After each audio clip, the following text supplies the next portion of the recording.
Okay, so let's just dive right in because we've all been in this spot. You kick off a new project, you spin up a server, maybe two if you're feeling fancy. And you know what? Life is good. It's simple. You SSH in, you type a few commands to get your software running, tweak a firewall rule, and you're done. You feel like you're in total control. But then something good happens. Your project actually takes off. It grows. And that one little server, it turns into 10. Then 10 becomes 50. And before you know it, you're staring at a terminal responsible for over 100 servers that are supposed to be identical. And that feeling of control? Yeah, that's long gone. It's been replaced by this constant low-level dread. Because now, every simple change, every little security patch isn't a 5-minute job anymore. It's a whole day of mind-numbing, repetitive work, just riddled with the risk of making a mistake. This is really the story of how we escape that manual chaos and finally get back to automated control. Let's just paint a picture here, because it's all too real. It's 4:30 on a Friday. Your manager hits you up on Slack with what seems like a simple, urgent request. Hey, we got to open port 8080 on one of the web servers for a new health check. No problem, right? You SSH in, run a single command, test it, and you fire back, all done, feeling like a bit of a hero. And then the other shoe drops. The follow-up message, perfect. Now can you do it on the other 127 servers in the production cluster? And just like that, poof. Your Friday evening just vanished into thin air.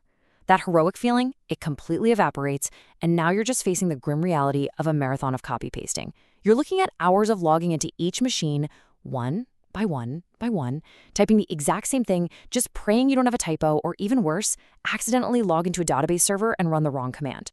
You see, this isn't just about being inefficient. It's genuinely dangerous. This is what we call the manual work trap. I mean, by the time you hit server number 20, your focus is already wandering. By server 50, you're basically a robot on autopilot. And you start asking yourself, wait, did I just run that on server 48 or 49? I can't remember. You start making these tiny little mistakes. And this introduces a silent killer into your infrastructure called configuration drift. Your servers, which are all supposed to be perfect clones, they slowly start to change, becoming these unique, fragile little snowflakes. One has a slightly different firewall rule. Another's got an older version of a critical library. And then when things inevitably break, you're left pulling your hair out, trying to figure out a bug that only exists on one specific machine because server A just isn't the same as server B anymore. It's completely, utterly unsustainable. And this right here, this is the exact problem that Ansible was built to solve. Now, on the surface, sure, it's an open source automation tool. But just thinking of it as a tool really misses the whole point. Adopting Ansible is a fundamental shift in how you think.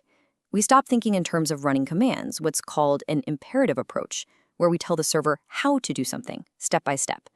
Instead, we move to a declarative model. We create a simple text file that describes the final state we want our systems to be in, and we let Ansible figure out the how. This is the whole idea behind infrastructure as code, and it's what lets us manage our servers with the same discipline and safety as our application code. With version control, with peer reviews, and a clear, auditable history of every single change. So what's really fascinating here is just how beautifully simple Ansible's architecture is. You have one machine, we call it the control node. This is probably just your laptop, or maybe a dedicated server where you've installed Ansible. From this one spot, you send out instructions to all your other servers, which we call managed nodes. And here it is. This is the killer feature, the thing that makes Ansible so incredibly popular. It communicates over standard SSH. There are no special agents, no little bits of client software that you need to install and then manage on every single server you own. Just think about that for a second. Most other tools out there, they require an agent. And that agent is just one more piece of software you have to patch, secure, update, and monitor. It's eating up CPU and RAM on every single machine. With Ansible, all that overhead is just gone. It's agentless. It uses what's called a push model. It connects over SSH, does what it needs to do, and then it disconnects. It's just clean, it's lightweight, and it's fundamentally more secure because you have fewer moving parts and a much smaller attack surface. Okay, so this whole agentless thing sounds pretty amazing. We've got our control node, it's all ready to start firing off commands. But the very first, most basic question is, how does Ansible even know which servers to talk to? Where does it find their addresses? Before we can automate a single thing, we've got to give Ansible a list of all our managed nodes. And we do that with a really simple text file called an inventory. Honestly, the best way to think about this is like an address book. It's just where we list all the IP addresses or the DNS names of our servers. But here's the key. It's not just a flat list. The real power of the inventory file is how we can organize these servers into logical groups that actually reflect our real-world infrastructure. Things like web servers, database servers, or maybe all the servers in a specific data center. And this shows you just how simple that is. This is a really common format called INI. We can create a group just by putting a name inside square brackets, like web servers. Then, right underneath that heading, we just list out every server that belongs in that group. We do the same thing for our databases group. And just like that, the whole problem of managing 127 individual servers just disappears. We can now just tell Ansible, hey, run this next set of instructions on the entire web servers group. This idea of grouping is the absolute foundation for managing infrastructure at any kind of scale. So we've got our address book, that's the inventory. Ansible knows who to talk to. So the next logical question has to be, well, what do we want to say to them? What instructions should these servers actually follow? We've got the who and the where. Now we need the what. We need to write the recipe for a configuration. In the world of Ansible, that recipe is called a playbook. Playbooks are really the heart and soul of Ansible. This is where you define your automation. They're written in a format called YAML, which stands for YAML Ain't Markup Language, and it was specifically picked because it's incredibly easy for people to read. It looks less like programming code and more like a structured outline or bulleted list.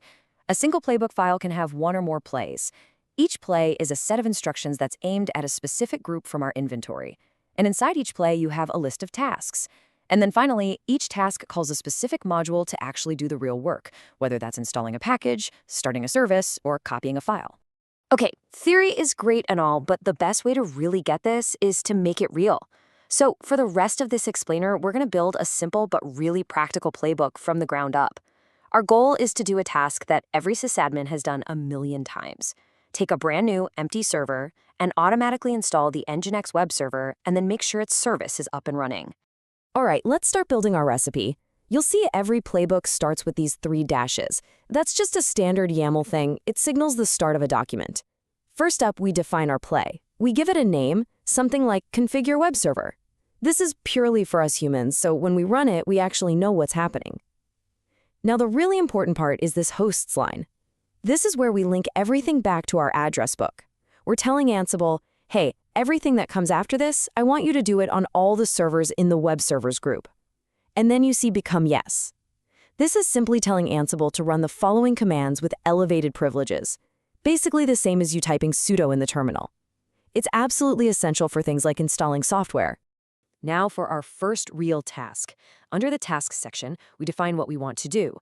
We give it a nice descriptive name again, like ensure Nginx is installed. Then we call the module we want to use, in this case, ansible.builtin.apt. This module is a specialist. It knows everything about the apt package manager on systems like Debian or Ubuntu. We just give it 2 simple instructions, the name of the package we want, Nginx, and the state we want it to be in, which is latest. And this is so important. Notice what we are not doing here. We're not writing a shell command like apt-get install Nginx. We are simply declaring the end state we want. Ansible is smart enough to check first, is Nginx already installed? And if it is it the latest version? It will only actually run the apt-get command if it has to.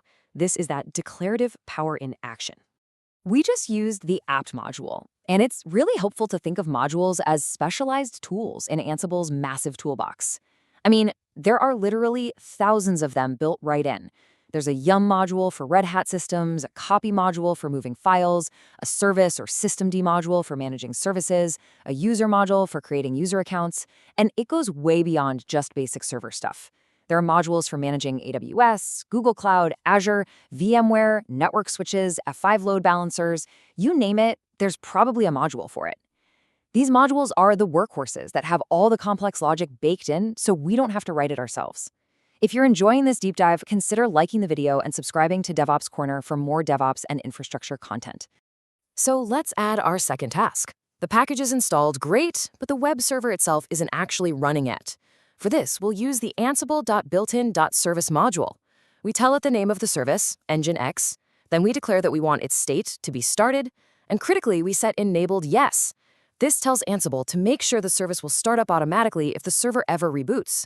Now, under the hood, this is creating all the necessary system deassemblings and stuff, but we don't have to care about that complexity. Once again, we're just describing the final state we want to see. We're not running systemctl start nginx and then systemctl enable nginx. We're just describing the outcome, and Ansible makes it happen. All right, our little 2-task playbook is written. Now we just run it from our control node with one simple command, Ansible playbook. We use the -i flag to point it to our inventory.ini address book, and then we just give it the name of our playbook file. When you hit enter, you'll see Ansible's output in real time. It'll print the name of the play, configure web server, and then it'll print the name of each task as it runs them. On this first run, you're going to see the color yellow, which means a change was made. And at the very end, a recap will probably say changed equals 2, because it did 2 things. It installed the package and it started the service. And just like that, our web servers are configured. Okay, now we get to the single most important, most powerful concept in all of Ansible. This is the feature that makes it safe and reliable enough to use on your most critical production systems. We just ran our playbook and it worked perfectly. But now, what happens if we do something that in the manual world would be totally pointless or maybe even harmful? What happens if we run the exact same command a second time? Let's find out. We run it again. The output looks pretty similar at first, but now the tasks are green, not yellow. And then look at that recap at the very end, changed 0. This is the magic. The second time we ran it, Ansible didn't actually do anything. It connected to the server, it checked if nginx was installed, and it saw that, yep, it already was. It checked if the service was running and saw that, yep, that was running too. It intelligently figured out that the server was already in the desired state, so no changes were needed. This incredibly powerful behavior has a special name, idempotency. Impotency is a core design philosophy in Ansible. All it means is that you can run your playbooks over and over and over again, and the result will always be the same. It will only make a change if and only if the system has somehow drifted away from the state that you defined in your playbook. I mean, think about what that means. Imagine if that service task just restarted nginx every single time you ran the playbook. If you ran your automation every 30 minutes to enforce the state, you'd be causing a tiny blip of downtime on your website every 30 minutes. Impotency is this huge safety net that prevents that. It gives you the confidence to run your automation all the time, knowing that it will only step in when it absolutely has to. So, to quickly bring it all together, this diagram kind of shows how all the pieces fit. At the very top, you've got your playbook file. That file contains one or more plays. Each play targets a group of your hosts. And for better organization, plays can be broken down into something called roles, which we didn't cover today, but they're basically a way to create reusable bundles of automation. And inside those are the individual tasks, which are what use the modules to do the actual work. This entire structure, this becomes your blueprint. It's your single source of truth for your infrastructure's entire configuration. Now look, no tool is perfect, right? Let's talk about the real-world pros and cons based on actual experience. The upsides are huge. Its simplicity with YAML is just unmatched. Being agentless is a massive win for both operations and security. And the module library is just gigantic. On the other hand, for truly massive fleets, and I'm talking tens of thousands of servers, that overhead of creating a new SSH connection for every single task can make it slower than tools that use agents. It's also stateless by default. Unlike a tool like Terraform, it doesn't keep a state file to remember what it did last time. It just rediscovers the state of the system on every run. That's simpler, but it can be less efficient. And of course, YAML syntax, while it's easy to read, is notoriously strict about indentation. One wrong space and your whole playbook can fail. Okay, let me save you some future pain by talking about the traps that everybody falls into when they start. Number 1, by a long shot, is forgetting become. Yes, you will spend hours debugging why a package won't install or why a file can't be written, and it will almost always be a simple permissions issue. Second, YAML indentation is going to be the bane of your existence at first. It has to be perfect. 2 spaces, never ever use tabs. Do yourself a huge favor and install a YAML linter plugin in your code editor right now. The biggest conceptual mistake, though, is making a manual change on a server after Ansible has already configured it. That completely defeats the whole purpose of infrastructure as code and just reintroduces that configuration drift we worked so hard to get rid of. The playbook is the single source of truth, not the server. And finally, please, I'm begging you, treat your playbooks like you treat your application code. Put them in Git, version them, review the changes, have a history. Your future self will thank you. So let's just take a step back for a second and look at what we did. We started with a terrifyingly real problem, just being buried under the weight of managing a huge number of servers by hand. And in just a few minutes, we've walked through the entire core workflow. defining our servers in an inventory, writing a declarative recipe in a playbook with tasks and modules, and then using Ansible to apply that configuration safely, repeatably, and, most importantly, idempotently. You've really made that conceptual jump from being a manual system administrator to becoming an automation engineer. I want to leave you with one final thought, a sort of call to action. Take a look at your own daily work. What is that one annoying, repetitive, manual task that you find yourself doing all the time? Is it creating new user accounts and sending out SSH keys? Is it deploying a new version of your app by copying files and restarting a service? Is it setting up a new server with a baseline configuration? Whatever it is, that right there, that's the perfect candidate for your very first playbook. Take what you've learned here, start small, and just automate that one thing. You will be absolutely amazed at how empowering it feels and how quickly you'll start seeing everything else as just another problem that automation can solve. If you found this helpful, make sure to like the video and subscribe to DevOps Corner for more deep dives like this.